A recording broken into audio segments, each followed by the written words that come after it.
Self-Managed Super conducted its annual SMSF Roundtable earlier this year to garner the opinions of some of the most respected experts in the sector about the most important current issues.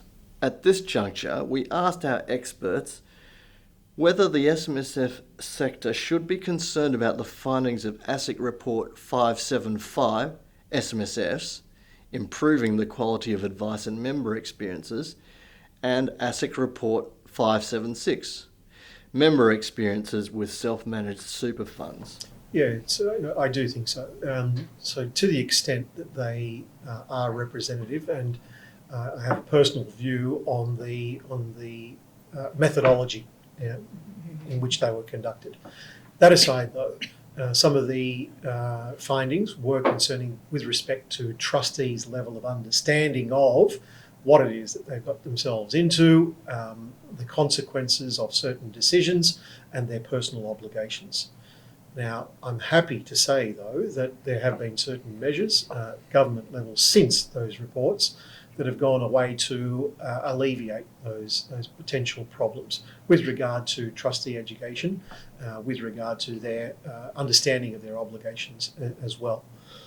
My experience, however, is that, just to take one example, 30% of the trustees of self-managed super funds weren't aware of the estate planning consequences of the vehicle that they had entered into. That's certainly not my experience with my clients now. I might be very lucky and I've got a very engaged and intelligent cohort, maybe. But again, I go back to the methodology and their random selection of the number of files that they had reviewed. If that is played out right across the sector with 600,000 funds, that is of concern. Lack of knowledge about how it interacts with their broader affairs and the legal consequences.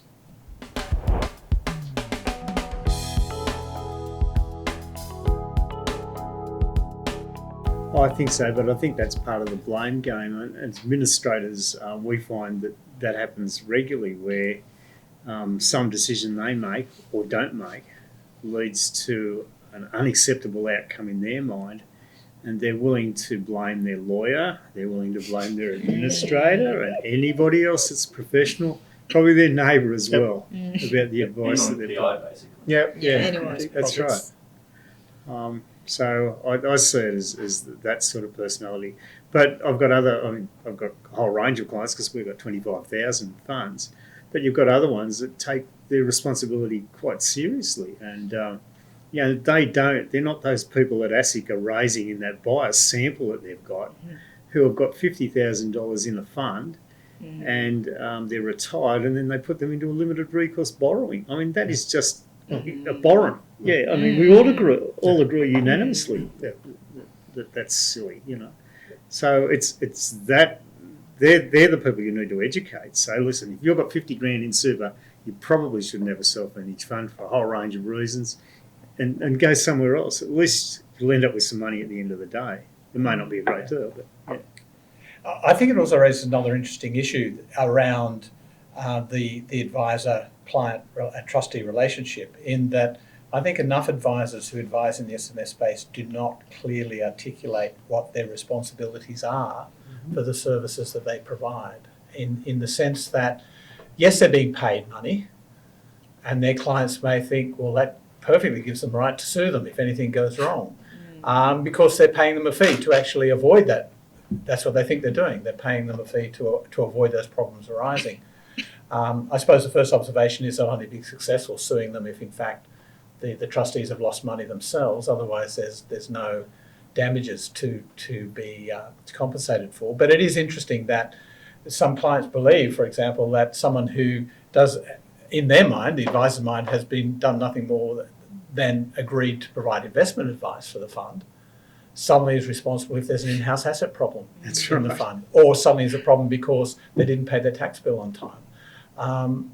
So I think the given the broad range of obligations of trustees and the broad range of services that really do need to be provided to trustees in order for the fund to work well, I think the advice industry generally can do better at clearly articulating what it is that they are providing for the money that they are charging the trustee, and where their responsibilities lie and where the line is to be drawn, such that they don't find themselves in that situation where suddenly they are responsible for everything, when in fact in their mind they're only responsible for a small part of how the fund is run and what is done and so on. So, it's an issue I come across a lot, and I think particularly now that accountants and financial planners are more regularly engaged in lots of activities in self-managed superannuation funds on a day-to-day basis almost, that crossover of who's responsible for what is now far more important than ever.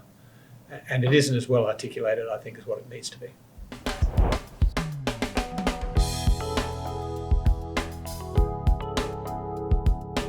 I think a bit of everybody, to be honest. I think advisors certainly, and from a licensee perspective, definitely, we push for education for the clients. But on the other hand, the challenge is actually to get the client to accept that responsibility, because a lot of time client, they do always sign authority to proceed on that. It doesn't provide too much protection against future litigations. Client can always I didn't understood it, and this is why I pay you.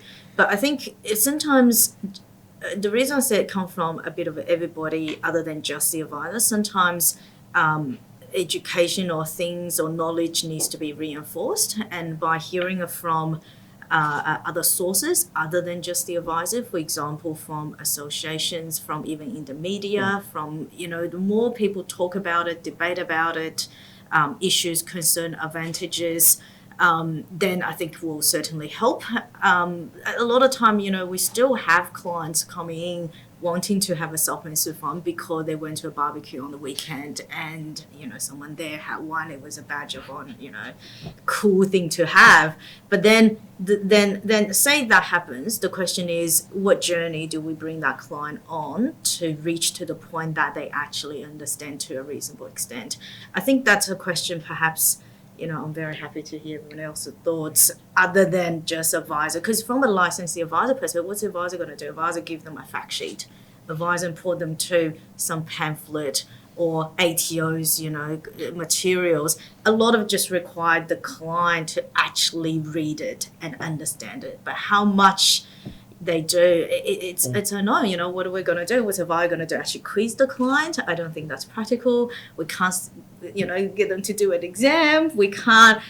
There's so much disclaimer you can do, but ultimately it might not actually amount to much. I think it's an interesting question, but I don't think I personally have the solution. Well, think of that declaration that the ATO brought out when you set up a self-managed fund. What was the influence of that apart from getting a signature and a date?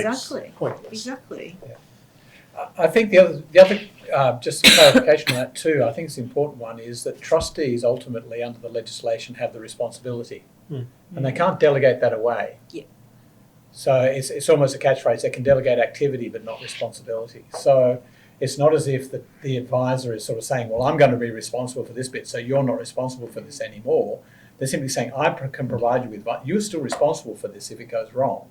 If I'm responsible for it going wrong, then yes, you'll have some recourse against me as an advisor, but you are still ultimately the one who's responsible for the fund and how it's run. And that's the most important piece of education I think SMSF trustees can learn right up front is that.